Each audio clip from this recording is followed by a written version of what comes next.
नमस्कार शेतकरी बांधवांनो, पीएम किसान सन्मान निधी योजनेचा 21वा हप्ता 19 नोव्हेंबर 2025 रोजी 2,000 रुपयांचा हा वितरित केला जाणार आहे.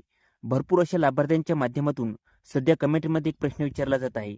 तो म्हणजे नमो शेतकरी मास सन्मान निधी योजनेचा 8वा हप्ता नेमका कधी येणार?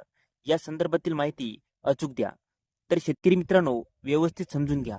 पीएम किसान सन्मान निधी योजनेचा हप्ता वितरित झाल्यानंतर महाराष्ट्रामध्ये किती लाभार्थी पीएम किसान सन्मान निधी योजनेसाठी पात्र होते, तेच लाभार्थी आता नमो शेतकरी सन्मान निधी योजनेसाठी सुद्धा पात्र ठरणार आहेत.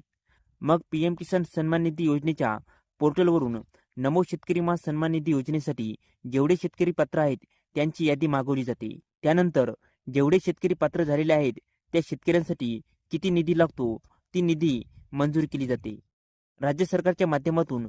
त्यानंतर त्यासाठी एक विशिष्ट जी.आर. घेतला जातो. जी.आर. आल्यानंतर साधारण 15 दिवसाच्या आत नमो शेतकरी सन्मान निधी